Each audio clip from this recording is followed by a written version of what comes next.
Hello students, welcome to Swami Vivekananda Institute. This is Surbhi Jain, and today we are going ahead for comprehensive problem. What? Comprehensive problem of the topic seating arrangements. I've told you that there are linear seating arrangements, circular seating arrangements, and rectangular seating arrangements. And similarly, other shapes can also be there. So now today we are going ahead for some comprehensive problem, which is very important and sometimes little tricky for the students. So we are gonna solve one comprehensive problem as such. Okay, so the topic is unit number 5, mathematical reasoning and aptitude of UGC NET JRF paper 1, but it is targeted to other examinations as well, okay, like SSC, banking and so on. So there are so many examinations which are having the similar topic of seating arrangements. Okay, what is the name of the topic? Seating arrangements. So I've told you the basics of this topic. What is the seating arrangement, how do we access the locations or the positions of different candidates or different persons in the seating arrangement. जिस तरह से लोग बैठते हैं उनके क्रम हम कैसे डिसाइड करेंगे अगर हमें इन्फॉर्मेशन दी है तो उसके मैंने कुछ रूल्स बताए हैं. लेफ्ट को राइट, राइट को लेफ्ट. कई बार हम इंटरचेंज करते हैं, अदरवाइज लेफ्ट लेफ्ट होता है, राइट राइट हैंड होता है, बट कई बार लेफ्ट राइट बन जाता है, राइट लेफ्ट बनता है जब फेसिंग डिफरेंटली होते हैं, है ना. इनसाइड फेसिंग या आउटसाइड फेसिंग या अपोजिट फेसिंग्स होती है तो उन केसेस में ऐसी चीजें आती है. सो उन सबका मिक्सचर से एक आज क्वेश्चन लेके आई मैं, which is a comprehensive problem. Very important. अगर आप ये क्वेश्चन कर पा रहे हैं, बाकी क्वेश्चंस अच्छे से प्रैक्टिस करने हैं तो आज इसको ट्राई कीजिए. इन case you can solve this question तो और क्वेश्चंस प्रैक्टिस कीजिए ताकि आप अच्छे से मास्टरी कर ले इस टॉपिक पे. So in case any question comes from this topic you are able to solve that particular kind of question. So it is also possible कि इससे कोई क्वेश्चन आ गया, उससे रिलेटेड 4 या 5 पार्ट आ गए, है ना, तो फिर इजी हो जाएगा कि एक ही इन्फॉर्मेशन को हमने सॉल्व किया, 4 या 5 क्वेश्चन फटाफट से आंसर कर दिए. So we are done with that. So you need to just keep on practicing. Okay, but here I am teaching with the reference of UGC NET JRF paper 1. Okay, mathematical reasoning and aptitude, that is गणितीय तर्क एवं योग्यता. So question Hindi में भी लिखा है मैंने, लेकिन उसके जो let's see. Okay, so this is the question. Oh sorry, it's on the next term. Comprehensive problems. Comprehensive problem जिस भी सब्जेक्ट की बात करो, अकाउंटेंसी की बात कर लो, अकाउंटेंसी सब्जेक्ट है उसमें भी कॉम्प्रिहेंसिव प्रॉब्लम्स होती है. तो कॉम्प्रिहेंसिव प्रॉब्लम में थोड़ा सा एडवांस लेवल होता है, उसके क्वेश्चंस में थोड़ा सा ट्रिकीनेस लगेगी कई स्टूडेंट्स को. सो कॉम्प्रिहेंसिव प्रॉब्लम्स इसको सॉल्व करने आगे they are able to solve so many questions. मतलब उनके बेसिक्स थोड़े अच्छे जा रहे हैं, है ना. सीटिंग अरेंजमेंट जो टॉपिक है इसका, एंड जो कॉम्प्रिहेंसिव प्रॉब्लम लाई है वो सर्कुलर सीटिंग अरेंजमेंट से लेके आई हूँ, नॉट फ्रॉम द रेक्टेंगुलर और लीनियर. ठीक है, लीनियर की मैंने क्वेश्चंस कराए हैं, रेक्टेंगुलर का भी मैंने कराया, स्क्वायर शेप्ड था. उसको चेक करोगे चैनल पे जाके विजिट करोगे या डिस्क्रिप्शन में भी चेक कर सकते हो, कई बार हमने टैग किया होता है. I will just tag that video जिसमें आपको रेक्टेंगुलर सीटिंग अरेंजमेंट की कॉम्प्रिहेंसिव प्रॉब्लम मिल जाएगी. So you can just go through that also. That is also very important. Okay, so today I am gonna go ahead with circular seating arrangement. So the question is this. So this much is the information. कई बार information थोड़ी लेंदी होती है, ये इसके right में बैठा है, ये इसके लेफ्ट में बैठा है, तो हम थोड़ा कंफ्यूज होते हैं. जब भी इस क्वेश्चन को करने बैठना है तो काम माइंड से बैठना है, और जब एक बार काम माइंड से बैठ के इसको प्रैक्टिस करोगे ना धीरे धीरे, then you will be becoming little habitual कि कैसे सॉल्व करना है. So we are gonna solve this question. Okay, last lecture में मैंने जो भी कॉन्सेप्ट्स बताए हैं, जो भी रूल्स बताए हैं, जिस तरह से क्वेश्चन सॉल्व करना है वो सारे एप्लीकेबल हो सकते हैं इस पे. क्वेश्चन हिंदी में, उसके बाद फिर इसके कुछ फॉलोइंग क्वेश्चन होंगे, है ना. So here we start. So the question says, study the information carefully and answer the questions given below. इस information को अच्छे से रीड करना है और जो क्वेश्चंस आगे दिए हैं, फॉलोइंग क्वेश्चंस होंगे इससे रिलेटेड, उसका आंसर करना है. सो पूरा answer is based on this information, है ना. इस इन्फॉर्मेशन का जितना अच्छे से हम प्लॉट करेंगे उतना इजीली हम कर सकते हैं. और मैं सीधा डायरेक्टली बता रही हूँ क्वेश्चन किसका है. आप क्वेश्चन जब पढ़ेंगे तब आपको समझ आएगा कि ये सर्कुलर सीटिंग अरेंजमेंट है, स्क्वायर्ड है, रेक्टेंगुलर है, या कोई और ही रैंडम टॉपिक है ना. This is from circular seating arrangement. How would we get to know? देखो, 8 पर्सन्स, 8 लोगों की बात कर रहे हैं. KLMN OPQ and R continuous होगा, K to R are sitting around a circular table. तो इसमें पता चल गया सिटिंग कहां पे हो रही है, सर्कुलर टेबल के अराउंड हो रही है ना. So will do a rough work here. This is circular table. 1 2 3 4 5 6 7 8. 8 persons are sitting around this circular table. दिख रहा है ना सबको? ठीक है, पहले चलते हैं पीछे वाली शीट पे, इंफॉर्मेशन पे, है ना. तो इसको प्लॉट करने के लिए कैसे करेंगे आगे, इतना समझ आ गया. Some of them face inside and some of them face outside. कुछ की फेसिंग इनसाइड है, मतलब टुवर्ड सेंटर है, और कुछ की बाहर की तरफ है, सेंटर के अपोजिट है, बाहर की तरफ. क्लियर है? All the information is not necessarily in the same order. जितनी भी इंफॉर्मेशन ऊपर दी है या नीचे दी है, ये वाली इंफॉर्मेशन सेम ऑर्डर में नहीं होगी, मतलब कि ऐसे ही बैठे कि LMN और PQR ऐसे, और नीचे भी जो इन्फॉर्मेशन दी है, सेंटेंसेस दिए हैं, वो सेम ऑर्डर में नहीं होगी, सेंटेंस पहले कोई अज्यूम करके हम उसका प्लॉटिंग कर सकते हैं इन केस वी वांटेड, है ना। चलिए, सो 2 persons sit between L and R. पहले इंफॉर्मेशन कह रही है L और R के बीच में 2 लोग बैठे हैं। सो L की पोजीशन मुझे पता है क्या? नहीं, मैंने L की अज्यूम कर ली है। L के बीच और R के बीच में 2 पर्सन बैठे हैं। सो मैं एक जगह, मैंने कहा स्टार्टिंग में हमें एक अजम्पशन लेनी ही पड़ेगी। L की पोजीशन मैंने फिक्स कर दी और यही रहेगी। अब L और R के बीच में 2 बैठे हैं। सो R की 1 2 मैं इस तरफ ले रही हूँ, आप उस तरफ भी ले सकते हैं, बट अभी मैंने जो इन्फॉर्मेशन अज्यूम की है उसके अकॉर्डिंग मैं ऐसे ले रही हूँ। क्लियर है सभी को? ठीक है ना। चलिए, इनके बीच में 2 लोग बैठे हैं, L और R के बीच में, एज पर द क्वेश्चन, है ना। This is actually very important, बिल्कुल ध्यान से सुनना और ध्यान से ही प्लॉटिंग करनी है। फिर क्वेश्चंस प्रैक्टिस करने हैं, डेली 2 क्वेश्चन प्रैक्टिस करो, अच्छा हो जाएगा जब तक आप एक्सपर्ट नहीं हो जाते इन क्वेश्चंस को सॉल्व करने में। ठीक है, 2 person sit between L and R, done. L sits opposite to P, L P के अपोजिट बैठा है। क्या हमें L की प्लेस पता कहां पर है? बिल्कुल L की पता है, L के बिल्कुल अपोजिट। L के इधर 3 है, नहीं हाँ 3 है, तो इसके L के बिल्कुल अपोजिट ये हो जाएगा P। तो ये सीधा हमने लिख दिया, क्योंकि हमें L की पोजीशन पता थी इसलिए मैंने P की भी डिसाइड कर ली, उसके opposite. And both of them face towards centre, दोनों की मुंह, फेस, उन दोनों का मुख किस तरफ है? सेंटर की तरफ, केंद्र की तरफ, टुवर्ड्स सेंटर। सो मैं से एरो से रिप्रेजेंट करी, जो अंदर के जिनकी फेसिंग है, जिनकी बाहर की, उसको बाहर की तरफ एरो लग जाएगा, है ना। चलिए नेक्स्ट, इंफॉर्मेशन इजी लगेगी जब आप क्वेश्चंस करने लगेंगे, आपको पढ़ के फटाफट प्लॉटिंग आ जाएगी, है ना। चलिए, O seats immediate left of K, O immediate left of K। अब K की पोजीशन तो पता ही नहीं है, तो O की कैसे बताएंगे? K के लेफ्ट में O है ना, ये बोल रहे K के लेफ्ट में O है, लेकिन K की पोजीशन डिपेंड करती है। अगर K की फेसिंग आउट, देखो L के अकॉर्डिंग मैं कर रही हूँ, अभी मैं L का इनसाइड वाले जो हैं उनका लेफ्ट और राइट ले रही हूँ, तो आउटसाइड वाले फेसिंग जो होंगे उनका लेफ्ट राइट बन जाएगा और राइट लेफ्ट बन जाएगा। समझ आ गया मैंने क्या बोला? ये पॉइंट ध्यान से माइंड में रखना, जिनकी इनसाइड फेसिंग है उनका लेफ्ट राइट, और जो आउटसाइड फेसिंग है उनका लेफ्ट राइट और राइट लेफ्ट हो जाएगा। इतना क्लियर? ठीक है।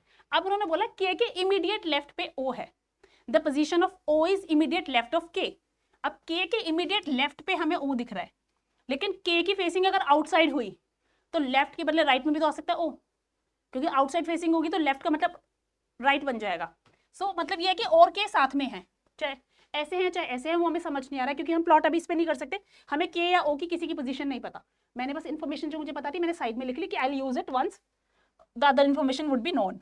ठीक है, चलिए नाउ यहां से M sits immediate left of R, M R के बिल्कुल लेफ्ट में बैठा है, इमीडिएट मेरा तुरंत बिल्कुल बराबर में। M sits immediate left of R, R की पोजीशन क्या है? ये है, R के इमीडिएट लेफ्ट पे। अब R का लेफ्ट कौन सा होगा बताइए फटाफट से, जो स्टूडेंट सोच रहे हैं वो फटाफट से अपने माइंड में देखिए क्या मुझसे मैच कर रहा है। R के इमीडिएट लेफ्ट ये होगा या ये होगा? पहले तो ये बताइए। अगर हम इसकी फेसिंग इनसाइड है, हमें इसकी फेसिंग नहीं पता, हमें R की फेसिंग नहीं पता तो क्या प्रॉब्लम हो जाएगी? हमें दोनों पॉसिबिलिटीज लेनी पड़ेगी कि अगर उसके इनसाइड फेसिंग है तो उसका इमीडिएट लेफ्ट ही लेके चलेंगे, लेकिन उसकी फेसिंग अगर आउटसाइड हुई तो लेफ्ट का राइट बन के ये वाली हो जाएगी पोजीशन, है ना। हम दोनों पॉसिबिलिटी लेंगे। सो लेफ्ट नॉर्मली कौन सी होती है? लेफ्ट। अगर R यहाँ पे बैठा है, यूं है मेरे हाथ, तो लेफ्ट इधर दिख रहा है, तो M की पोजीशन एक ही हो गई, क्योंकि M is immediate left of R। लेकिन अगर इसकी फेसिंग आउटसाइड है, सो लेफ्ट का मतलब राइट हो जाएगा, इसके इमीडिएट राइट कौन सा होगा? ये। लेकिन यहाँ पे तो ऑलरेडी P की पोजीशन आ चुकी है, इसका मतलब M की पोजीशन वही रहेगी, क्योंकि P की पोजीशन कैंसिल नहीं हो सकती। इसका मतलब इसका लेफ्ट का मतलब लेफ्ट ही आया, इसका मतलब ये भी इनसाइड फेसिंग है। हमें कंक्लूजन मिल गया, क्योंकि इसके लेफ्ट में ही पोजीशन बन रही है, M की लेफ्ट में ही बोली है, राइट में आ भी नहीं सकती है ना, पॉसिबिलिटी ही नहीं है, तो इसका मतलब इसकी इनसाइड फेसिंग है। P की नहीं पता हमें, सॉरी M की अभी हमें नहीं पता, लेकिन R की डिसाइड हो गई, है ना। समझ आया किस तरह से डिसाइड हुई? आई गेस यस, है ना। चलिए, और अभी जितनी इंफॉर्मेशन है उससे अभी भी और के वाला हम नहीं प्लॉट कर सकते ना। ठीक है, पहली बात पोजीशन क्लियर है कि यहाँ पे और के नहीं आ सकता, क्योंकि और के साथ में होंगे, KO होगा या OK होगा, है ना। तो यहीं से कहीं पे आएगा, भी देखते हैं आगे इन्फॉर्मेशन में। ये कॉम्प्रिहेंसिव प्रॉब्लम कई स्टूडेंट्स को इजी भी लगेगी, लेकिन इसमें फेसिंग का थोड़ा सा आएगा, उसके वजह से थोड़ी सी टफ लगती है, लेकिन in case you are doing it conceptually nothing would get wrong. Okay, चलिए नेक्स्ट स्टेटमेंट सेज यहाँ पे Q sits second to the right of N. Q N के सेकंड राइट पे है. Q की पोजीशन नहीं पता ना N की पता. Q sits second to the right of N. N के राइट पे फर्स्ट, सेकंड राइट पे N होगा. लेकिन अगर N आउटसाइड फेसिंग हुआ तो 1 2 सेकंड राइट का मतलब लेफ्ट बन जाएगा और Q की पोजीशन ये वाली हो जाएगी. क्या किसी को ये सब रफ वर्क समझ आ रहा है? मेरा रफ जो मैं बता रही हूँ, दिस इज एक्चुअली इंपॉर्टेंट, क्योंकि फेसिंग विल मैटर. तो उसके बेसिस हम इस इंफॉर्मेशन का यूज कर सकते हैं. क्लियर है सभी को? आई गेस मैंने ज्यादा बड़ा लिख दिया. I just right it little small, just a moment.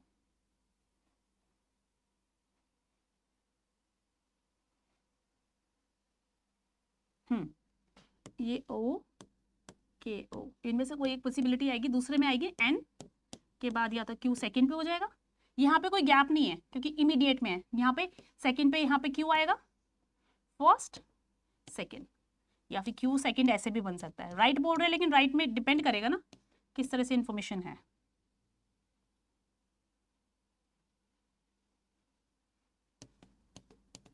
First second. Is it all clear? Clear है सभी को? मैंने क्या बताया, ये अभी इस इंफॉर्मेशन का यूज करेंगे लेकिन डिपेंड करता है अभी कैसे होगा. थोड़ा आगे और पढ़ते हैं ना. ये समझ आ गया? Q sit second to the right of N. अब राइट का मतलब लेफ्ट भी बन सकता है क्योंकि अगर फेसिंग आउटसाइड हुई तो, है ना. चलिए, तो फेसिंग डिपेंड करेगी भी. आगे अगर बोल रहे हैं N के बारे में, N sits third to the left of M. M के लेफ्ट पे थर्ड नंबर पे है N. M का लेफ्ट, M की पोजीशन हमें क्लियर है? क्लियर है ना. सो M के लेफ्ट पे थर्ड नंबर पे किसकी पोजीशन है? N की. तो हमें N की पोजीशन मिल रही है तो हमको वो प्लॉटिंग करनी यूज हो जाएगी. अब यहाँ M है, सो मैं M के पास, जैसे M बैठा है मैं अभी ऐसे बैठूंगी ऊपर. समझो, अब नीचे ऐसे सर्कल बन रहा है मेरे यहाँ, ऐसे ऐसे सर्कल बन रहा है. मैं यहाँ पे बैठी हूँ ऊपर बिल्कुल जहाँ M की पोजीशन है. M के लेफ्ट पे थर्ड. अब M की पोजीशन हमें नहीं पता, M की फेसिंग क्या है पता है किसी को? नहीं पता. सो हम लेफ्ट भी लेके चलेंगे और राइट वाली पॉसिबिलिटी भी लेंगे क्योंकि लेफ्ट का मतलब राइट हो जाएगा अगर उसकी फेसिंग आउटसाइड है. ठीक है, तो थर्ड देखते हैं कौन से बनेगा लेफ्ट में. पहले 1 2 3. N की एक पोजीशन ये हो सकती है, डाउटफुल है इसलिए सर्कल में डाल दिया मैंने. दूसरी 1 2 3, एक ये भी हो सकती है. दो पोजीशन हमें फिजिबल लग रही है ना कि हाँ जी पॉसिबल, मतलब जो होता है कि दोनों में से कोई भी हो सकती है अभी. ठीक है, फिलहाल दो पॉसिबिलिटीज लग रही, दोनों को सर्कल में डाल दिया. क्लियर है? क्योंकि ये बोल रहा है क्वेश्चन में that N sits third to the left of M. N M के लेफ्ट में थर्ड नंबर पे बैठता है, लेकिन लेफ्ट का मतलब राइट भी तो हो सकता है. लेफ्ट वाली तो पॉसिबिलिटी ले ली, लेकिन उसकी फेसिंग अगर आउटसाइड होगी, अगर M की फेसिंग आउटसाइड है तो N लेफ्ट के बदले राइट में आ जाएगा थर्ड पे. क्लियर है ना. तो मैंने दोनों पॉसिबिलिटी ले ली पहले से क्योंकि मुझे M की पोजीशन नहीं पता, सॉरी M की पोजीशन पता लेकिन उसकी फेसिंग नहीं पता. Clear? Facing matters. Now the information says Q does not sit opposite to the person who sits immediate right of L. Q कहाँ नहीं बैठता है? Q does not sit opposite to the person who sits immediate right of L. L के बिल्कुल right में जो person बैठा है उसके अपोजिट नहीं बैठेगा Q. L के बिल्कुल राइट में कौन बैठा है? ये पर्सन जो भी है, इसके अपोजिट Q नहीं आएगा. तो Q तो होगा ही नहीं, यहाँ पे N की पॉसिबिलिटी लग रही है और Q नहीं आएगा ये बोल रहे हैं, तो हम यहाँ Q का कट कर देंगे. Q यहाँ नहीं आ सकता क्योंकि ये इन्फॉर्मेशन भी मैटर करेगी. Q की पोजीशन यहाँ नहीं आ सकती है, तो हाँ जी हम उसको मान के चलेंगे. क्रॉस लगाने से होगा. अगर कोई पॉसिबिलिटी बनेगी तो हम Q को वहां हटा के जो दूसरी वाली पोजीशन दिखेगी हमें वहां पे हम रखेंगे. Is it all getting clear? सबको क्लियर हो रहा है ये अच्छे से? ठीक है, चलिए नेक्स्ट. यहां तक भी क्लियर हो गया है ना. Next, one person sits between O and P. O और P के बीच में एक इंसान बैठा है. One person. O और P. O कहाँ है और P, सॉरी ये O थोड़ी ना, ये तो पोजीशन डिफाइन बात कर रही थी मैं. O और P के बीच में एक पर्सन बैठा है. क्या हमें P की पोजीशन पक्की पता है? पता है. सो O और P के बीच में एक बैठा है, मतलब O यहाँ तो आ नहीं सकता, M की पोजीशन है. 1 छोड़ के O यहाँ नहीं आ सकता, तो O की पोजीशन ये वाली हो जाएगी. This is the position of O. मैंने अंदर लिख दिया है, यहाँ भी लिख देती हूँ क्योंकि मैंने कुछ ज्यादा ही बड़ी प्लॉटिंग कर दी है. क्लियर है? But it doesn't matter because the answer must be correct ना. ठीक है, सो ये O की पोजीशन हो गई हमारी. P और O के बीच में सिर्फ एक पर्सन बैठा है, ये भी क्लियर हो गया. चलिए, और ये बोला था O और K साथ में, अब पता चलेगा कि K इधर आएगा या इधर आएगा. अभी देखते हैं, चल पढ़ते हैं क्वेश्चन आगे, है ना. मैं इंग्लिश इन्फॉर्मेशन से प्लॉटिंग करी, जो students who are from Hindi medium they can also plot from the Hindi medium question, और क्वेश्चन बहुत सिंपली मीनिंग है, तो ऐसा कोई हिंदी मीडियम की डाटा में रिक्वायरमेंट नहीं है। In case they require, I have given the question, मैं कुछ सेकंड होल्ड कर दूंगी so that you can read out the question और take the screenshot to solve the question. Okay, so one person sits between O and P. This is also clear. Now K faces same direction as O and Q. K की facing O और Q के जैसी है, O और Q, Q की facing नहीं पता हमें, O, Q and K, इन तीनों की फेसिंग नहीं पता भी हमें ना, इन तीनों की फेसिंग सेम है, इन तीनों की फेसिंग सेम है. This is what they saying that K faces same direction as O and A, O and Q. Clear है? Now P is not immediate neighbour of O. P O के बराबर में नहीं है, P O के बराबर में हो भी नहीं सकता. कैसे हो जाएगा? इन दोनों के बीच में 1% है, बताया तो था पहले. Now immediate neighbour of K faces opposite direction to each other. Immediate neighbour of K faces opposite direction to each other, मतलब जो K के बराबर वाला नेबर है उनकी फेसिंग अपोजिट है एक दूसरे के. पहले K की पोजीशन देखो, अब K की पोजीशन भी नहीं पता, तो अब हम प्लॉटिंग करेंगे जो इन्फॉर्मेशन हमें यहां से पहले मिली थी. दो स्टेटमेंट्स हमने छोड़ दी थी. उन्होंने क्या बोला था कि O Q K इन तीनों की फेसिंग सेम है ना. हमें Q की Q यहाँ नहीं आएगा, ये तो हमें क्लियर हो गया. अब पहले हम बोलते हैं K के बिल्कुल बराबर में O आएगा, यहाँ तो आ नहीं सकता, सो K या तो यहाँ पर आएगा या फिर यहाँ पर आएगा. इन दोनों में से N की कोई एक पोजीशन होगी. क्लियर है? समझ आ गया? लेकिन अभी ये क्लियर नहीं हो रहा ना कि K यहाँ पर लिखे हम या यहाँ लिखें, क्योंकि OK होगा या KO होगा, मतलब या तो ये होगा या तो ये होगा, है ना. तो अभी ये क्लियर नहीं है तो इसको भी नहीं लिख रहे हम. सेकंड वाली इंफॉर्मेशन देखते हैं, है ना. सेकंड इंफॉर्मेशन के अकॉर्डिंग N और N के किस तरफ बोल रहे थे क्वेश्चन में, देखो ध्यान से. एक सेकेंड, ये वाली statement, Q sits second to the left of, sorry, to the right of N. N के राइट में सेकंड पे है. N की पोजीशन अगर ये है, इसके राइट में Q होगा सेकंड राइट पे. N की पोजीशन अगर ये है, Q की तो वैसे भी नहीं हो सकती, N की है 1 2, तो यहाँ पे पॉसिबिलिटी है किसकी पोजीशन हो, Q, है ना. और N की एक पोजीशन ये थी, इन दोनों में से कोई एक पोजीशन N की होनी चाहिए. N के अगर इसकी फेसिंग आउटसाइड होती तो मतलब बेसिकली इधर भी तो जा सकता है, राइट का मतलब लेफ्ट भी हो सकता है, तो इधर तो जा ही नहीं सकते हम.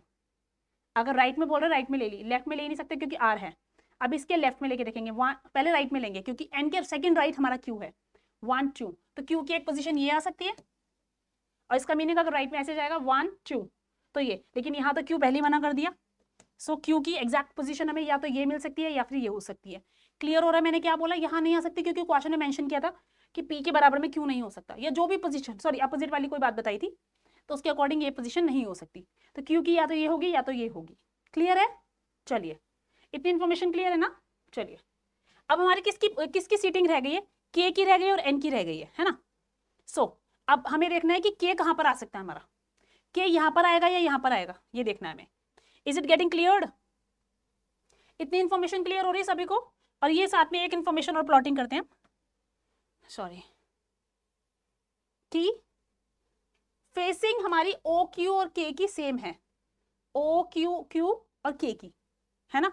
अगर O यहाँ पर है और Q यहाँ पर आ गया तो K तो यहीं पर रहेगा, लेकिन अगर Q यहाँ नहीं हुआ तो K यहाँ पे आ सकता है, ये भी चांसेस है. तो K की इन दोनों में से कोई एक पोजीशन अभी भी हो सकती है. अभी क्वेश्चन में कुछ और दिया था, फिर से एक बार और रीडिंग करते हैं, फटाफट से देखते हैं क्या चीज रह गई थी. 2% seat between L and R, ये क्लियर है. L is opposite of P and both of them face toward centre, ये क्लियर है. O seats immediate left of K, K के बिल्कुल लेफ्ट में O है, ठीक है. लेकिन O Q और K तीनों की फेसिंग नहीं पता, तो लेफ्ट का मतलब राइट या राइट का क्या है वो नहीं क्लियर अभी. Now M sits immediate left of R, ये भी क्लियर है हमारा. Q sits second to the right of N, ये भी हमने प्लॉटिंग का एक आइडिया ले लिया है दो पोजीशंस का. N sits third to the left of M, ये भी हमने ले लिया है. M के लेफ्ट में थर्ड, M के लेफ्ट में 1 2 3 एंड उसके अकॉर्डिंग 1 2 3 वो पोजीशन हो सकती है, तो उसके अकॉर्डिंग हमने ले लिया. अभी N की पोजीशन भी फाइनल नहीं दिख रही ना. चलिए, आई एम सॉरी. नाउ यहां तक हो गया. Q does not sit opposite to the person who sits immediate right of L. Immediate right of L, immediate, हाँ वो मैंने प्लॉटिंग करके बता ही दिया था आपको. क्लियर है कि Q की पोजीशन इसके राइट में जो पर्सन है उसके साथ नहीं हो सामने नहीं हो सकती. चलिए अब क्या रह गया हमारा, इतना मतलब क्लियर होता जा रहा है कि कुछ रह नहीं गया। 1% sits between O and P, ये भी मैंने बता दिया था आपको। K faces same direction as O and Q, P is not immediate neighbour of O, ये भी क्लियर है, P O के साथ में नहीं है, और फेसिंग वाला भी क्लियर है। Now immediate neighbour of K faces opposite direction to each other, immediate neighbour of K, जो K का इमीडिएट नेबर है उसकी अपोजिट डायरेक्शन है किससे, एक दूसरे से। Immediate neighbour of K faces opposite direction to each other. चलिए अब K की पोजीशन क्या होगी इन दोनों में से, ये बताइए, फटाफट से फाइनल कीजिए। N की पोजीशन ठीक लग रही है हमें, लग रही है, ठीक लग रही है ना ये? अगर ये ठीक लग रही है, हमें क्वेश्चन में क्या बोला था कि K की पोजीशन कहां पर है, O seats immediate left of K, तो हम सीधा इमीडिएट लेफ्ट ऑफ K ले लेंगे, O immediate left of K। तो कि हम इसकी पोजीशन ये ले लेते हैं, अगर ये लेते हैं K की पोजीशन, ध्यान से सुनना भी, यहाँ पे Q मुझे लग रही है, बिल्कुल ध्यान से सुननी पड़ेगी। देखो ये कॉम्प्रिहेंसिव प्रॉब्लम ऐसी नहीं है कि एकदम से आंसर आ जाए इसका, है ना। अब हम K को फिट करके देखते हैं। K अगर मैंने यहाँ लिख दिया फटाफट से, है ना, सो Q की ये पोजीशन नहीं हो सकती क्योंकि सेकंड राइट पे हमारा Q हो रहा है, फिर ये Q हट जाएगा यहाँ से, है ना। पर N के अकॉर्डिंग सेकंड राइट, फिर ये N भी यहाँ नहीं रहेगा, क्योंकि अगर K आ गया तो N भी नहीं रहेगा यहाँ पर, और N भी नहीं रहेगा तो फिर Q कैसे लिखेंगे हम, समझ आ रहा है। सो अगर हम N यहाँ पे लिखते हैं तो इसके अकॉर्डिंग हमारी Q की पोजीशन ये हो जाएगी, है ना। तो फिर हमारा K किधर जाएगा। Are you getting what I am trying to say, are you actually getting what I am trying to say, कि हमें कोई एक पोजीशन तो लिखनी पड़ेगी ना। तो अगर मैं K यहाँ लिखती हूँ, K यहाँ पे हो गया, O यहाँ पे हो गया, और N अगर मैं यहाँ पे एज्यूम करती हूँ तो हमारी R की पोजीशन ये आ जाएगी। इज इट गेटिंग क्लियर, क्योंकि K और O साथ में चलने चाहिए। तो K और किस तरह से साथ में लिखें कि N भी हमारा सीटिंग हो जाए कहीं पे, और Q की सीटिंग भी कहीं पे पॉसिबल हो जाए, पर Q यहाँ पर सीटेड नहीं होना चाहिए। तो इस तरह से ये पूरा डायग्राम इसका बन चुका है, और साथ में बताया Q O and Q, Q की पोजीशन कौन है, Q O एंड K, इन तीनों की फेसिंग कहां पर है, सेम है। क्लियर है मैं क्या बोल रही हूँ, is it clear. I hope सबको समझ आ रहा है कि मैं क्या बोल रही हूँ अभी, और अगर ये प्लॉटिंग समझ आ गई फिर तो क्वेश्चंस करने हैं बस, नथिंग एल्स लेफ्ट। तो इसकी, इसकी और इसकी फेसिंग सेम है, ठीक है, क्लियर। मैंने प्लॉटिंग कर दी है पूरी, और क्योंकि K का मीनिंग कहाँ रहा था, K के लेफ्ट में बोला था, क्वेश्चन में बोला था O K के लेफ्ट में है, लेकिन ये राइट में बन रहा है, इसका मतलब इसकी फेसिंग आउटसाइड हो गई। कंक्लूजन, इन तीनों की फेसिंग फिर आउटसाइड ही मानी जाएगी, क्योंकि ये तीनों की फेसिंग सेम है। समझ आ गया। इन्फॉर्मेशन से थोड़ा कंक्लूजन निकालना पड़ता है, कॉम्प्रिहेंसिव प्रॉब्लम यही होती है और कुछ नहीं होता है। अगर किसी को ये समझ आ गया तो क्वेश्चन इज ऑलमोस्ट डन, फिर तो हो ही जाएगा। अब इसका छोटा सा फटाफट से मैं एक प्लॉट करके बता देती हूँ कि क्या फाइनल है इसका, then it would be all done, है ना।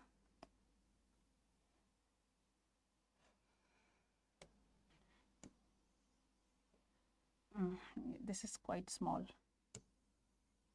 So 1, 2, 3, 4, 5, 6, 7, 8. This is L. This is Q. Outside facing, inside facing. M, R, P. This purple wala, purple one is final. Okay. N. Sorry, this is not N. This is K. This is K. And then O. Outside facing, outside facing. This is inside facing, inside facing, and this is N. So this is the final. This is the final representation of the whole information given in the question. मैंने थोड़ा analyse किया, उसके बाद cases बने। Actually पता है एक possibility और होती है इन क्वेश्चंस को सॉल्व करने की, क्या कि हम ना 4 अलग अलग सर्कल बनाए। अगर एक पॉसिबिलिटी बन रही है तो उसका अलग से बनाए, लेकिन मेरे हिसाब से वो बहुत लेंदी होता है और बहुत ही कंफ्यूजिंग होता है।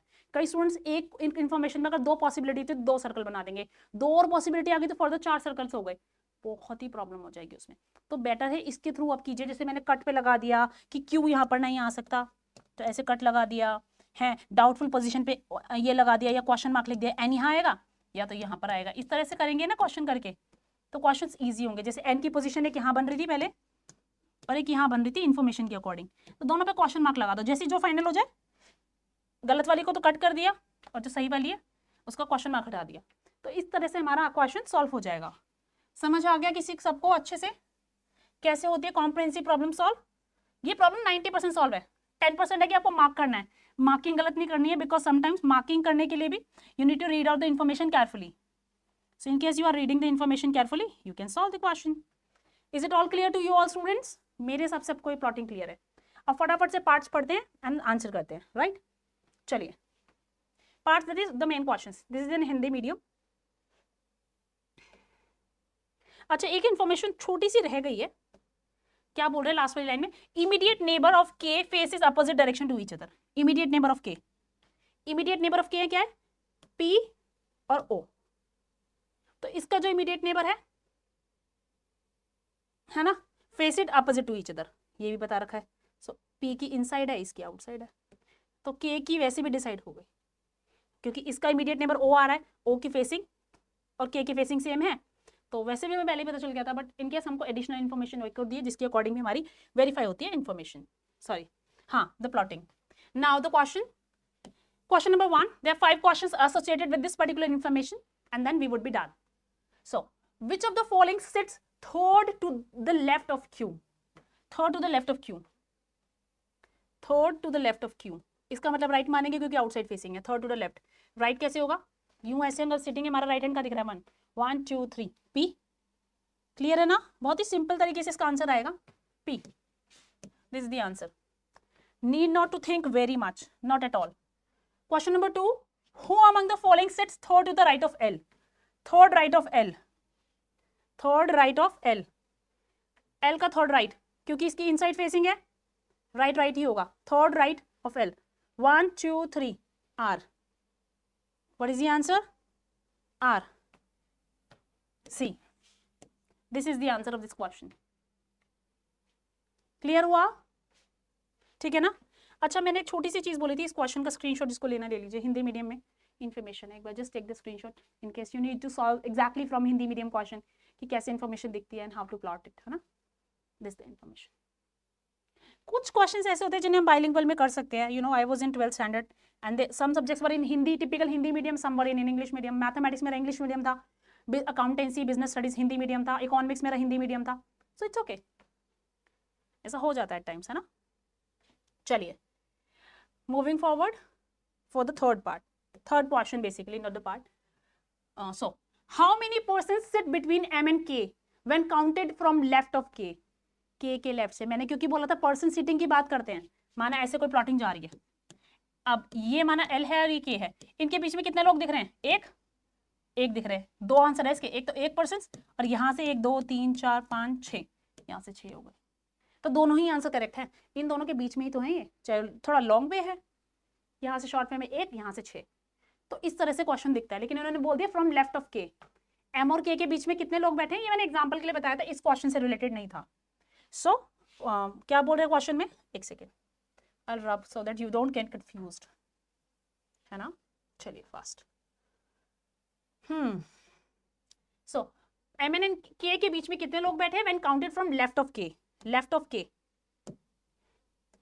के का लेफ्ट कौन सा होगा? के की आउटसाइड फेसिंग है, के का लेफ्ट नहीं काउंट करेंगे, के लेफ्ट के अकॉर्डिंग के का राइट बन जाएगा, फिर वहां से काउंट करेंगे. वहां से अगर हम देखते हैं, सो के और एल था ना, I guess. I just need to check one more time. M and K के बीच में कितने पीपल बैठे हैं, कितने पर्सन्स है? K and M. What? Yes, K and M, K और एम. एम किधर है? ये रहा. This person is M, this person is M. So left से काउंट करेंगे तो लेफ्ट के अकॉर्डिंग क्या हो गया? के का लेफ्ट काउंट करना है. के का लेफ्ट कौन सा होगा? के का लेफ्ट राइट होगा ना. 1 2 3 4, 4 दिख रहा है इसका आंसर में. कुछ समझ आया? क्योंकि लेफ्ट राइट बन गया, वो आउटसाइड फेसिंग था, तो के का लेफ्ट बोल रहे हैं, के का लेफ्ट राइट होगा. के का लेफ्ट राइट मानेंगे क्योंकि के लेफ्ट बोल रहा है, लेकिन असल में वो राइट है फिर, क्योंकि वो आउटसाइड फेसिंग करके बैठा है. 4, the answer is 4. Don't be wrong, क्योंकि स्टूडेंट्स को इन्फॉर्मेशन प्लॉट कर दी लेकिन फिर भी वो आंसर ठीक से काउंट नहीं कर पाते या ठीक से नहीं बता पाते हैं, then the question would again be wrong. फायदा नहीं है देन, है ना? Next question says, question number 4. Who among the following sits second to the right of O? Second to the right of O, second right of O.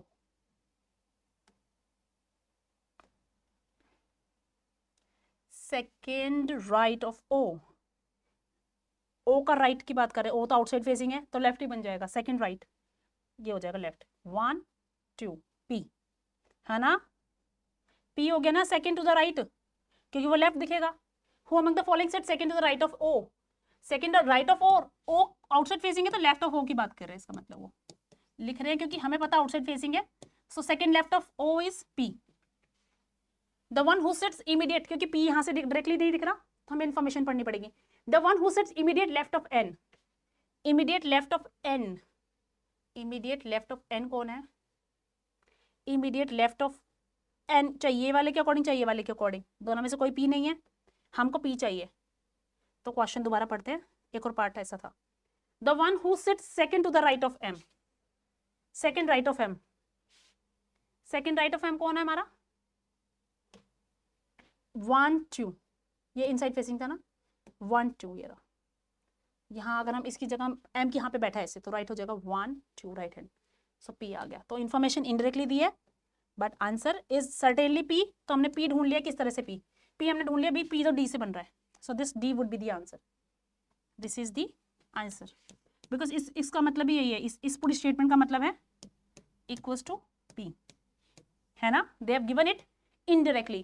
Clear हो रहा है सभी को क्वेश्चंस कैसे करा रही हूं मैं, क्योंकि सिर्फ इन्फॉर्मेशन रीड करनी है फिर आंसर करना है, लेकिन इसको भी करने में रॉन्ग नहीं करना है, ठीक है। प्लॉटिंग ठीक होने के बाद this is also the main thing, ऐसा नहीं कि इसको गलत कर दो। This is the last question related to that particular information. 4 of the following 5 are alike in certain way based from a group, find the one that does not belong to that group।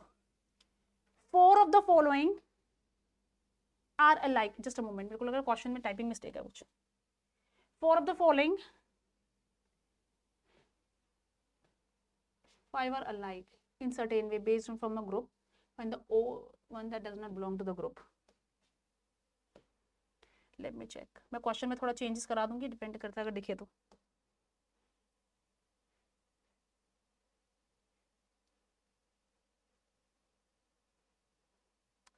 I guess there is some mistake in the question, थोड़ा सा मेरे को लग रहा है starting में मैंने typing में कुछ मिस्टेक लग रही है मुझे, ठीक है। So leaving this question, but I hope सबको क्लियर हुआ कि क्वेश्चंस कैसे करने हैं, है ना।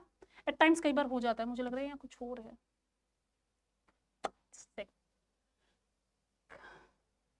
Which of the following 5 are alike in certain way based from a group, then find the one that does not belong to that group। Clear? एक बार मैं फिर से देख लेती हूँ।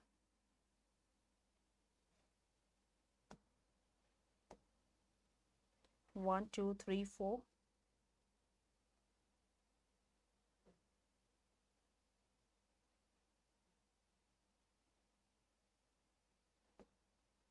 ऐसा कोई नहीं आ रहा है, ठीक है। ये क्वेश्चन का सेंस ना थोड़ा मिक्स हो रहा है, ठीक है। So leaving this question, I am bringing extra question.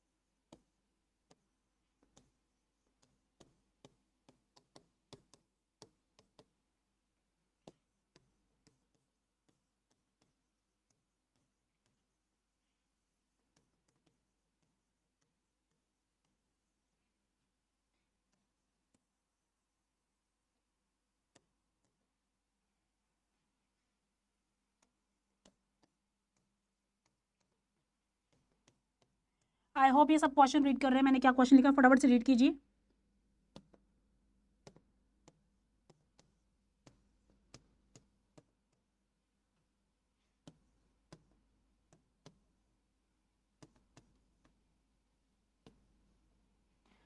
इस क्वेश्चन को रीड कीजिए फास्ट। क्या बोल रहे हैं, which pair is opposite to each other and facing same, मतलब कौन सा ऐसा पेयर है जो फेस अपोजिट है एक दूसरे के, मतलब बिल्कुल सामने बैठे हैं एक दूसरे के, लेकिन फेस और फेसिंग एक तरफ, एक दूसरे की तरफ है, फेसिंग सेम है। अगर मेरी फेसिंग इनसाइड है तो सामने वाले की फेसिंग इनसाइड होनी चाहिए। तो कैसे एनालाइज करेंगे इस क्वेश्चन की इन्फॉर्मेशन को? इस तरह का क्वेश्चन आता है कई बार। अच्छा हुआ ये क्वेश्चन मिल गया हमें। तो फेसिंग ये इसके अपोजिट है, इसकी फेसिंग इनसाइड है, इसकी आउटसाइड है, ये कैंसिल हो गया, एम एन ओ का कैंसिल। ओ और आर में इसकी फेसिंग पता ही नहीं, इसकी पता है। इन दोनों की बात करें, एल एन पी दोनों अपोजिट है एक दूसरे के, और फेसिंग क्या है, दोनों की इनसाइड है। तो हमारा एक ऑप्शन तो एल पी आ गया, है ना, L N P. Second, Q and K, ये दोनों आउटसाइड फेसिंग है, तो के एंड क्यू भी आंसर हो सकता है। सो अब देखते हैं ऑप्शंस में क्या गिवन है। ऑप्शन में हमें दिया है एल और पी वाला। अगर के और क्यू लिखा होता तो भी हम उसको आंसर कर देते हैं। क्यों? क्योंकि ये दोनों भी अपोजिट फेसिंग है, फेसिंग सेम डायरेक्शन है, दोनों आउटसाइड फेसिंग है और दोनों अपोजिट हैं। क्लियर है? So this is actually very important question. अच्छा हुआ इसमें मैंने ले लिया अलग से, दिस वेंट रॉन्ग, इसलिए मुझे मेरे माइंड में एकदम से क्वेश्चन आया। So this is very important question, this comes in exam. In case दोनों ऑप्शन आ रहे हैं, आप दोनों में से जो टिक करेंगे वो मिल जाएगा। इनके दो ऑप्शन में यहाँ पे क्यों के यहाँ पे के लिखा होता है ना, तो फिर दोनों ही ठीक माने जाते हैं ना। फिर कई बार होता है ना, समटाइम्स दो क्वेश्चन, एक क्वेश्चन के दो आंसर होते हैं, दोनों को ही मार्किंग दी जाती है। So that could also be considered, but better है कि जो पहले ऑप्शन दिखे उसको टिक कर दो। एलपी दिख रहा है उसको फटाफट से टिक कर दिया, we are done. So I hope सबको ये क्वेश्चन समझ आएगा। This kind of problems are comprehensive problems, these are very very important and these generally sometimes comes in examination and students gets confused. So you need to practice as many questions as possible, you know, unless you get the mastery over this particular topic of comprehensive problems and the seating arrangements. So keep practicing, keep revising. Good luck for your examinations, coming examinations. Have a nice day. Thank you.